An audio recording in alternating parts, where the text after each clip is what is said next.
Em nome do Pai, do Filho e do Espírito Santo. Amém. Amados irmãos e irmãs, é com muita alegria que nós estamos aqui para juntos estudar e meditar o Evangelho que a Igreja nos apresenta para este, que é o primeiro domingo do Advento.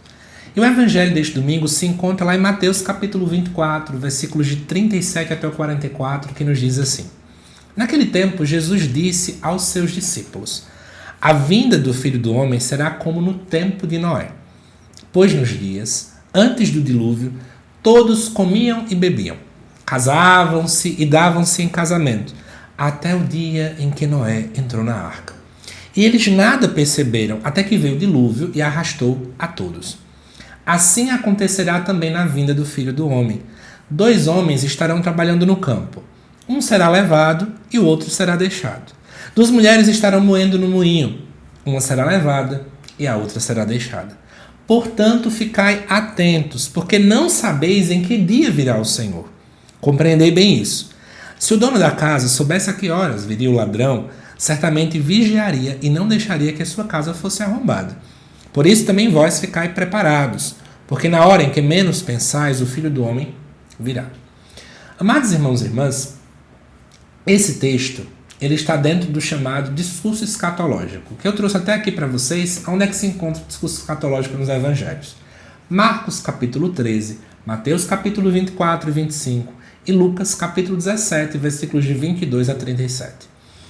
O discurso escatológico é justamente momentos em que, de algum modo, Cristo fala sobre a sua segunda vinda.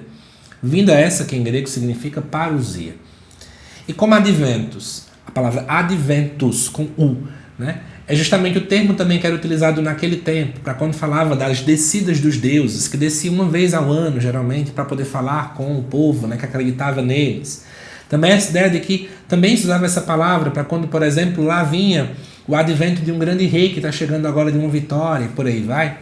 Então, essa conotação todinha, ela tem tudo a ver com a dinâmica do advento. É tempo de falar, sim, de escatologia, que essa palavra significa, né, a parte da teologia que estuda o final dos tempos, que estuda a segunda vinda de Cristo. E aí vamos então adentrar aqui no Evangelho. Mas antes, peço muito a você, compartilhe esse vídeo com mais pessoas.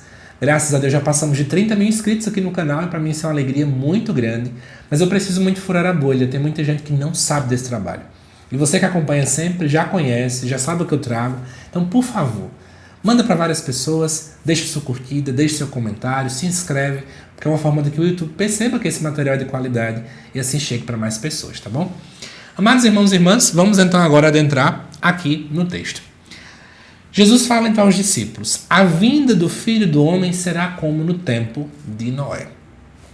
Temos em um único versículo 2 coisas que eu acho que a gente precisa conversar aqui. Primeiro, a expressão Filho do Homem e segundo, tempo de Noé. Vamos começar de trás para frente? Tempo de Noé, né?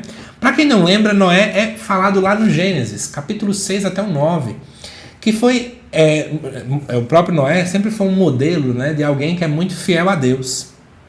É uma salvação que Deus acabou preservando, né, exatamente no meio de tanta desgraça que acontecia naquele tempo.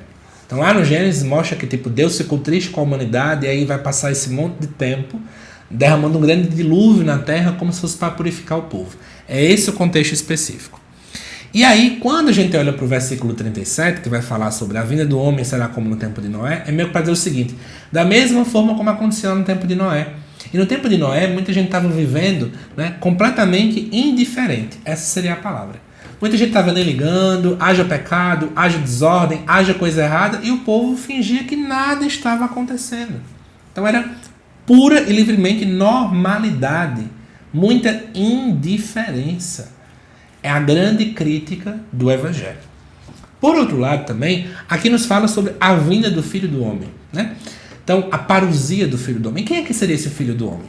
Gente, Filho do Homem é uma expressão que aparece lá em Daniel, capítulo 7, onde vai nos falar, de algum modo, né, de uma espécie de um Filho do Homem que vem das nuvens, né, que vem do céu, que tem natureza divina. E esse Filho do Homem recebe poder, honra e glória. Então, sempre falava de uma espécie de um Filho do Homem que um dia viria. E depois, obviamente, especialmente aqueles que acreditavam que viria o Messias, começaram a dizer que esse Filho do Homem que Daniel apresentava seria exatamente o Messias. E Jesus se auto-intitula como Filho do Homem. Então a gente pode dizer em outras palavras que filho do homem seria o próprio Cristo. Inclusive, já quero abrir aqui um segredo, rezem para que dê certo. Ainda essa semana eu estou querendo lançar 2 vídeos extras aqui no canal, ou na sexta de manhã ou no sábado.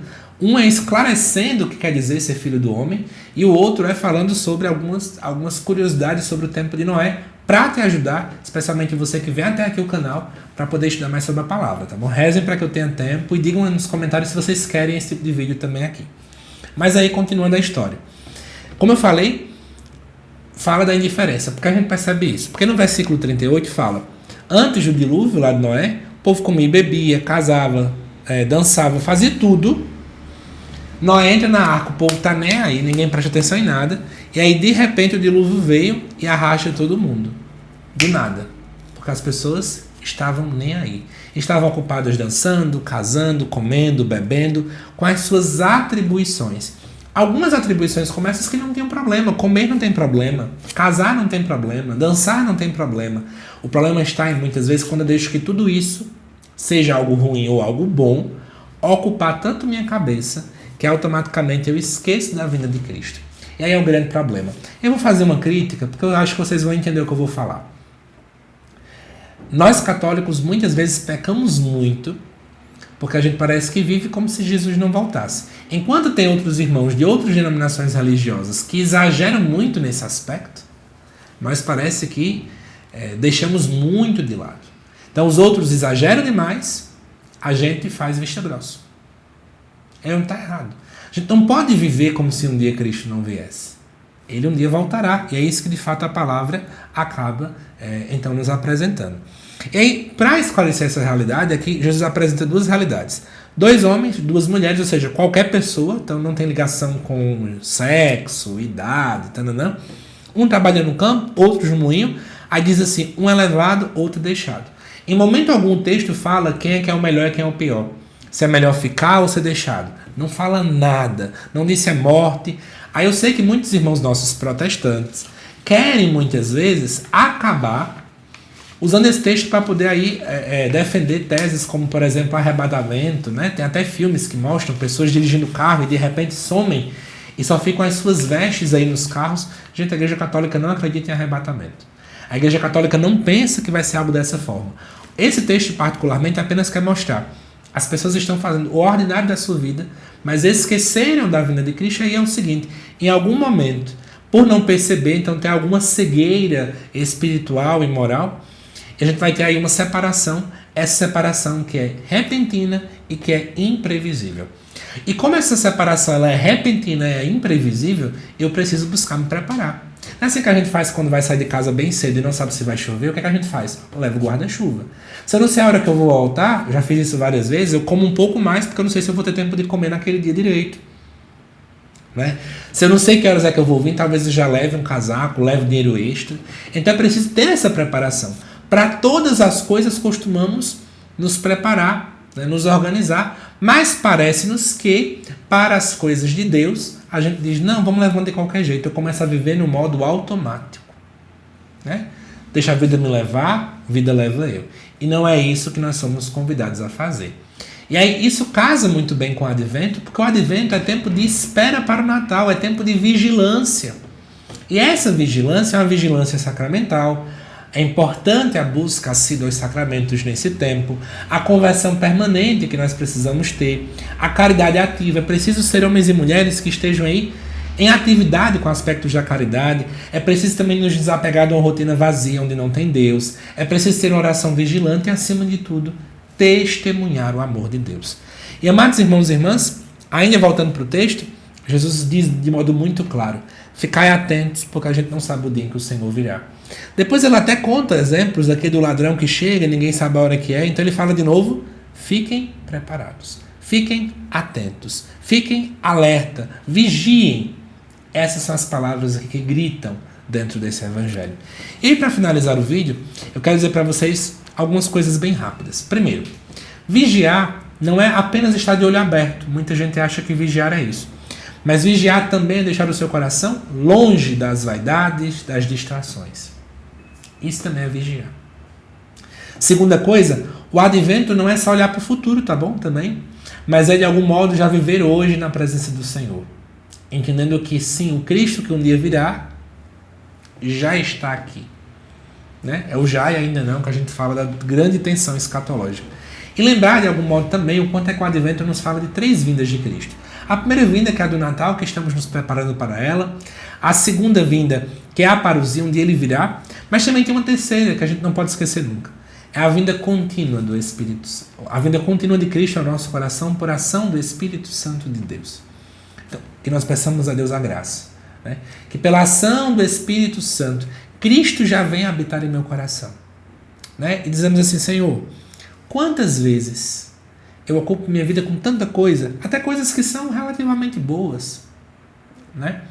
Mas que nada, nem o pecado, nem as amizades, nem meus sonhos, nem meu casamento, nem a comida, nem a dança, nem momentos de lazer, nem nada. Que nada ocupe o lugar que só Deus pode ter em minha existência. E peçamos também perdão ao Senhor Jesus, perdão pelas vezes em que eu acabei até ocupando o tempo que era teu com coisas boas, lendo um livro, mas deixei de rezar só para ficar lendo. É preciso entender, Senhor, tire do meu coração essa grande cegueira. Assim como tinham 2 homens e 2 mulheres trabalhando, talvez alguns estavam cegos ali, né? Que não tem no meu coração cegueira. Que neste advento o meu coração esteja aberto. Que eu possa limpar o meu coração para que nada me despeça da graça de Deus. Espero que você tenha gostado, amada irmã, amada irmã. Repito mais uma vez o que eu já disse. Compartilhe esse vídeo com mais pessoas. E se você desejar receber diariamente os links dos vídeos que saem aqui do canal diretamente no seu celular, basta entrar em nosso grupo do WhatsApp, tá bom? O link está no início da descrição deste vídeo. Que Deus te abençoe, amada irmã e irmã. Te aguardo nos próximos vídeos aqui do canal. Até mais.